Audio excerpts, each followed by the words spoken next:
স্বাধীনতা এবং স্বাধীনতা উত্তর বাংলাদেশের সমাজ এবং রাজনীতির নানা রূপ উঠে আসে সে সময়ের সেলুলয়েডে। নতুন দেশ নির্মাণের অদম্য বাসনা এবং পরবর্তীতে হতাশায় মোড়া সময়ের গল্প নিয়ে হাজির হন শক্তিশালী এক ঝাঁক নির্মাতা। তবে সেই অর্থে রাজনৈতিক সিনেমার এই যাত্রাটা মসৃণ হয়নি, টিকে থাকেনি শুরুর সময়ের সেই ধারাবাহিকতাও।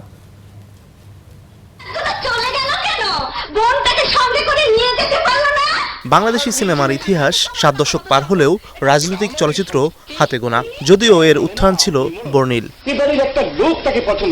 বিশেষ করে 70-এর দশকে জহির রায়হানের জীবন থেকে নেয়া সিনেমায় রূপকের মাধ্যমে দুষ্ট রাজনীতি ও নষ্ট রাজনীতিকে ব্যঙ্গাত্মক ভঙ্গিতে উপস্থাপন ছিল অনন্য। 1952 থেকে 1970 পর্যন্ত দীর্ঘ এই সময়ের আন্দোলন ও প্রত্যাশা উঠে এসেছে সিনেমার প্রতিটি ফ্রেমে।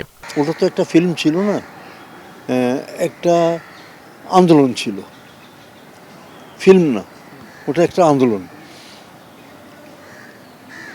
দেশের ক্ষমতা দখলের একটা আন্দোলন, আর উনি সাকসেসফুল ছিলেন, ওটাতে করে দেখাইছেন। একটা কথা জিজ্ঞেস করব।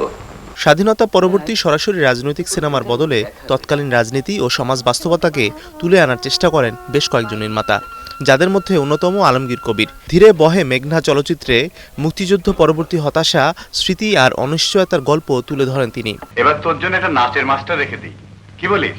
রাখতে পারো, তবে আমি কিন্তু ওই লারেলাপ্পা মার্কে নাচ শিখবো না বড় মামা।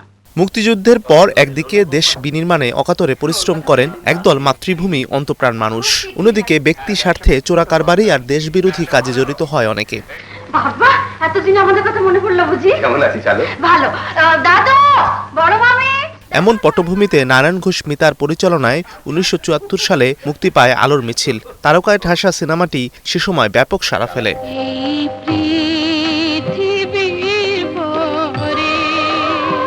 Mazharul Tamim, star entertainment.